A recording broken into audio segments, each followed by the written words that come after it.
Hey there, tonight we're going somewhere hushed, somewhere perfumed with dried roots and rain-soaked leaves. A place where medicine hums quietly in the background, whispered from one generation to the next. It's the late 1500s in the heart of Ming Dynasty China. And no, you're not a court official, not a scholar, not even a merchant. You're something else entirely. You're the village herbalist. You wake with the sun. You walk the wooded paths. You measure roots and flowers with nothing but your fingers and time. Forget the drama of palace plots or silk-robed officials. This is what it was really like to live as the quiet keeper of healing, one spoonful at a time. Now, before we begin, let yourself unwind. Turn down your screen, dim the lights, and let the world soften at the edges. This isn't a video to watch. It's one to feel slowly, gently, deeply. And if you haven't already, feel free to like or subscribe. But only if these slow journeys help you sleep. Let me know in the comments where you're listening from and what time it is for you. It's always comforting to see fellow dreamers from all over the world, drifting off together. You live just past the last rice field, where the road ends and the trees begin. Your home rests on the edge of a quiet hill, surrounded by plum trees and moss-covered stones. The wooden beams creak softly in the morning air. The shutters always stick just a little, but they still let in the light. Mist gathers in the grass. The chickens are already scratching at the ground, and a bamboo wind chime hums low in the breeze. You wake before the sun finishes rising, not because anyone asks you to, but because the plants move early, and so do you. You sit up slowly. You stretch your arms. You feel the coolness of the mat under your hands. Your robe is waiting on a wooden peg, soft linen, faded from years of use. The cuffs are stained from crushed herbs. The collar smells faintly of ginger and smoke. You pour a little water into a clay basin. The surface ripples in the low light. You splash your face, not to wake up, but to begin. There's no rush, just rhythm, just breath, just the next moment. On the porch, 3 round baskets hang under the eaves, each lined with cotton cloth, each holding yesterday's harvest. Slices of licorice root, dried chrysanthemum petals, thin curls of aged orange peel. You run your fingers through them gently. They are almost dry. You turn them slowly like pages. There's no sound but birds and the hush of the mountain inside your herb cabinet waits. Dozens of tiny drawers, each labeled by hand, each filled with pieces of the forest and the field and time. You open them one by one. Cinnamon twig, white peony, fennel seed, all familiar, all waiting. Next to the cabinet rests your ledger, not a book, not even bound. Just soft paper scrolls, wrapped in cotton thread, and worn at the corners. You untie one gently, unroll it with both hands. Read your own handwriting, notes about a cough, a fever, a restless heart. You remember the patient, you always do. You remember her voice, her pulse, the way she sat with her hands folded in her lap. You prepare something simple, just a blend of 3 herbs, boiled for an hour, sipped before sleep. Outside, the sun begins to touch the tops of the trees. The shadows shift slowly. The earth is warm and soft. You tie your gathering basket across your shoulders. You tuck a small knife into your sash. You close the door behind you, and you walk. The path into the forest is well worn, but always changing. Moss grows over old stones. New shoots push through the leaves. You know this route, but never completely. The wind moves through tall grass. You breathe in, then smell pine, wet soil, and flowering plum. You find your first harvest near a stream. A patch of mugwort, silver-backed, strong. You kneel to cut only the tallest stems. You leave the young ones untouched. You move deeper into the trees. The light softens, the air thickens. You find Huang Quan's Scutellaria. Its purple blossoms bob in the breeze. You bow your head, just slightly. You always do, not out of superstition, but gratitude. You gather carefully, only what's needed. Never more, never waste. You walk slowly home. The basket now full with leaves and stems and stories. The sun now higher, the birds now quieter. Back in the courtyard, you rinse your herbs in cool water. You spread them on clean cloth to dry. You make notes on texture, on smell, on color. Everything speaks, you just have to listen. Later, a visitor arrives, an old farmer's wife with a hoarse voice. You invite her to sit, you warm water on the fire. You take her wrist in your hand and listen, not just for beats, but for balance, for patterns, for stories. She leaves with a pouch of powder, folded in paper, tied with twine, instructions spoken softly twice a day, boiled with rice water, taken warm. In the afternoon, 2 children come, one with a sore belly, the other with a scraped knee. Their mother watches quietly. You prepare a paste, wrap it in clean linen, offer a sweet plum to distract the pain. Evening falls slowly. You sweep your porch, check the drying trays, cover them with netting. You light a single oil lamp. Inside, the world is quiet again. The scrolls are still open on your table. You dip your brush into ink, write slowly, one line at a time, the date, the herbs, the moon phase, the wind direction, the outcome. Outside, the cicadas begin their song. The mountain breeze, your tea is warm and dark, a blend of longan, jujube, and dried ginger. You sip, you listen. You let the steam curl around your fingers. This is your life. You do not wear robes of silk. You do not work in golden halls. But you heal, one cup, one root, one story at a time. And when you finally lie down to sleep, you feel the day still whispering. In your fingers, in your breath, in the bundles of herbs swaying quietly from the rafters.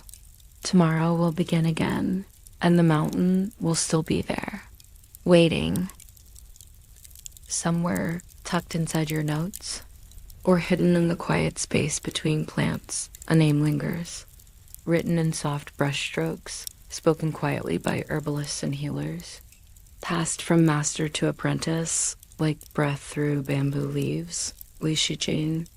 You may have heard it once, whispered while folding mulberry paper, or seen it inked onto the margin of an old prescription. But before he became the most trusted name in Chinese medicine, he was simply a boy in a scholar's robe in a quiet house, by a quiet river in Tizhou, Hubei province. In the year 1518, his father was a physician, careful, severe, devoted to knowledge and to discipline. He believed his son should rise through the ranks, to study the classics, to pass the imperial examination, to wear a silk belt, and serve the court. And so young Li Shizhen studied. He read Confucian texts until his fingers cramped. He copied scrolls until the lamps ran dry. He rehearsed the histories and recited the odes, and waited for his name to rise. He sat for the exam, once, twice, 3 times, and failed. No one wrote what he felt. But we can imagine the silence that followed. The sound of paper folding, not in triumph, but in release. He didn't return to the exam hall. Instead, he returned to something older, something rooted. He followed the path his father had walked, but slowly, differently, with his eyes on the ground and his ears open to stories. He began to walk, not toward titles, but toward mountains, toward rivers, toward markets and temple courtyards, and the doorways of old women who knew when to pick angelica root by moonlight.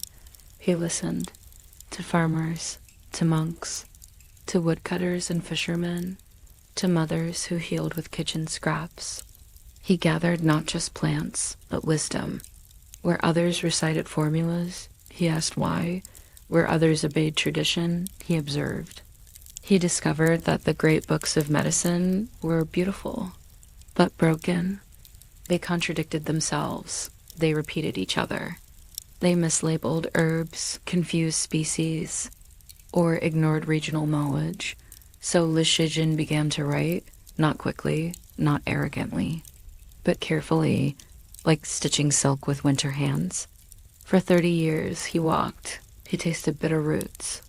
He traced vines across provinces. He studied sick bodies, not from afar, but beside them, watching, learning, noting how cinnamon warms the limbs, how dried ginger calms the stomach, how licorice softens every formula. He watched how season affects symptom, how sleep affects heat, how language affects healing. He didn't just memorize the old ways. He lived them, and then he compiled everything, a single work, a great breathing collection of the world's medicine. He called it the Benkao Gangno, the Compendium of Materia Medica. It was not just a book, it was an ecosystem, 52 volumes, filled with over 1,800 substances and more than 11,000 prescriptions. He sorted herbs by nature, by flavor, by energy, by meridian, by emotion, by direction. He recorded folk names, regional variations, and household substitutes. He included drawings for identification. He clarified previous errors. He corrected misattributions, but never harshly, always gently. He wrote not for scholars, but for those who worked with their hands. The herbalist, the traveling healer, the woman who gathered leaves before dawn, the man who learned medicine because no one else in his village could. He respected lived knowledge. He believed medicine belonged to everyone. He wrote slowly, through illness, through age, through dimming eyesight. When his hands grew stiff, his son, Li Shizhen, helped him finish. And when the final brushstroke dried, Li Shizhen laid down his pen and never saw it published. He passed before the book was printed, but his son made sure the pages reached the world. And slowly, like wind through reeds, his work began to spread to Korea, to Japan, to Southeast Asia, to villages like yours, and eventually even across oceans, where scientists would one day marvel at how a 16th century healer described ginseng nearly the same way a 21st century lab would. But Li Shizhen didn't write for glory. He wrote for clarity, for healing, for truth. And so today, when you press your fingers to a patient's wrist, when you wrap herbs in cloth, when you stir a bitter brew by moonlight, you are continuing what he began. He is there, in your silence, in your records, in the way you pause between ingredients, not a shadow, but a companion, walking just a few steps ahead. He didn't wear gold. He didn't ride horses into battle, but through his brush. He changed the world, quietly, gently, forever. In the Ming Dynasty, medicine was not simply taken. It was crafted like a poem, like a lantern, like a story whispered from one lifetime to the next. Herbs were not just plants. They were personalities. They held tempers, tendencies, memories. You couldn't just mix ingredients. You had to introduce them, pair them, balance them like old friends at a quiet tea table. The formula began with the emperor herb. Always the strongest, always first, it set the tone. The direction, the command. Then came the minister herb. It served the emperor, but softened him. It shared the work, or supported the treatment from another angle. The assistant herb was next. The gentle one, the corrector. It helped if the emperor caused side effects, or if the formula needed warmth, or a little sweetness. And finally, the envoy herb. The traveler, the one that guided the others, to the heart, to the lungs, to the meridian that needed it most. Each herb had intent. Each herb had place. Each herb had a voice in the chorus. Ming doctors knew that even the taste of a formula mattered. Bitter herbs cleared heat, sweet ones nourished. Pungent herbs moved energy, sour herbs contained it. Salty herbs softened hardness and reached deep into the bones. But taste was only part of the story. They also watched direction. Upward herbs lifted energy, downward herbs calmed it. Floating herbs expelled illness outward, sinking herbs drew it inside. You couldn't just know what an herb did. You had to know where it moved. And there was temperature. Every herb carried heat or cold, or something in between. Cinnamon was warm. Peppermint was cool. Ginger could be warming or drying, or harmonizing depending on how it was cooked. Preparation mattered. Roasted herbs warmed the body. Raw herbs cleared fire. Steamed herbs became easier to digest. Wine-fried herbs traveled to the blood. Salt-fried herbs entered the kidneys. Even time of day had its meaning. Some herbs were harvested at dawn, some at dusk. The rising sun gave plants energy. The setting moon gave them calm. Some were picked only after frost, to lock in bitterness, to concentrate the essence, and not all herbs came from far. Many were grown in gardens, dried on rooftops, traded in bundles tied with red thread, stored in jars with rice to keep away damp. Even the shape of an herb was a clue. Long roots reached the lower body. Fragrant flowers rose upward. Round seeds helped with reproduction. And thin vines soothed anxiety, moving softly through tangled emotions. The Ming herbalist didn't treat illness. They treated imbalance. A patient was not a problem. They were a pattern. Was the body too hot, too cold, too weak to digest food, too tense to sleep? Did the tongue show cracks? Did the pulse feel tight? Was the breath shallow or sighing? The herbalist would note the season. Spring brought wind, summer brought heat, autumn brought dryness, winter brought cold, and each season called for a different kind of care. Even the mood of the patient mattered. Joy scattered energy. Anger made it rise. Worry made it not. Grief made it sink. Fear made it descend too fast. And the herbs responded accordingly. A formula for grief might include white peony and London fruit and gently warming licorice. A formula for fear might root the spirit with cooked romania and a pinch of oyster shell. They were never random, never copied from a scroll without thought. They were shaped, measured, adjusted, like tuning an instrument on a windy day. You might remember the moments. Sitting alone, late into the night, regrinding a powder because the patient's pulse changed. Steaming an herb twice because the first decoction came too strong. Slicing a single root thinner than usual because the rain wouldn't stop and dampness had lodged too deeply in the bones. This was not the medicine of merchants. It was the medicine of attention, of relationship, of nuance. Some days the herbs taught you.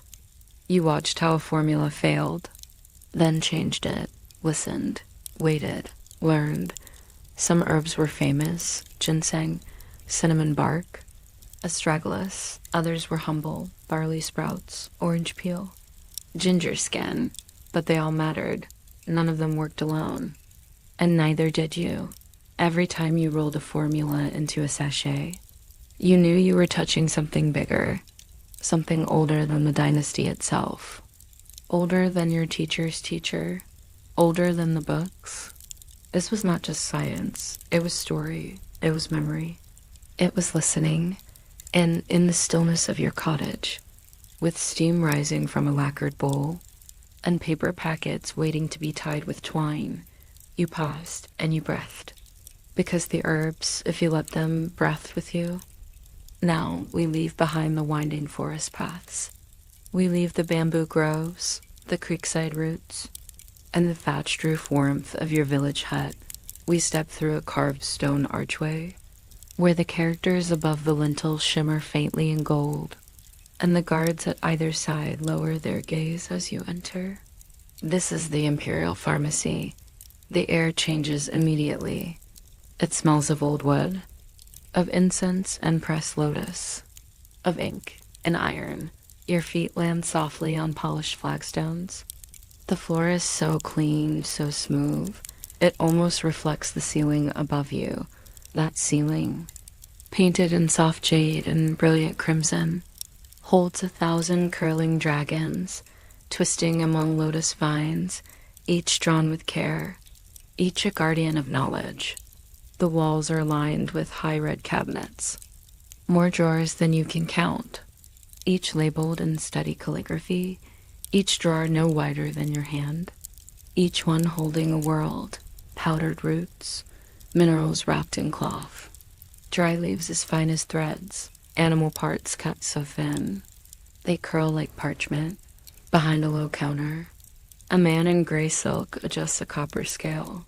The weights glint like river stones. He says nothing, but his hands move with ancient rhythm, careful, exact. The pharmacy is silent, but not still. Attendants move like water. One grinds a chalky herb against black slate. Another soaks dried bark in wine. Another folds paper packets, each tied with a red thread, knotted in silence. You see a girl carrying a lacquered tray. She walks slowly, not from fear, but reverence. On the tray, a mixture for the Empress's breathlessness, polished oyster shell, steamed Romania root, and crushed chrysanthemum dried under moonlight. No one bows, no one rushes. This place does not reward speed. It rewards precision, presence, stillness. In the next room, a physician with a long white beard studies a patient's pulse record. It is written on bamboo slips. 3 vertical lines, 8 tiny notches. But from it, he can see everything. The spleen's weariness, the liver's tension, the unspoken grief behind the symptoms. He whispers an order to a young herbalist. The boy nods, then disappears behind the cabinets. He returns with 4 herbs. One is curled and golden. One is dark and sharp-scented. One is almost translucent, and one is bright red, almost glowing. Together, they do nothing, but in the right order, with the right water, at the right hour, they may change the course of an illness. Elsewhere, 2 women are roasting herbs in a clay brazier. The smoke rises in elegant curls. It smells sweet, with a faint edge of bitterness. The herbs crackle softly. They turn golden, then they are cooled and ground and placed into small ceramic jars sealed with wax. In a side chamber, a scribe is copying formulas from an old master's notebook. The brush moves slowly, the ink flows in even lines. He writes without error. He writes with breath. Some jars hold substances only found once a year. Black silkworm, antelope horn, snow fungus gathered on the first frost, and lotus seeds plucked only during the ghost month from ponds so deep they never warm. There is a cabinet, smaller than the others, locked, gilded. Inside are the emperor's formulas, preserved like royal secrets, carried only by the most trusted hands.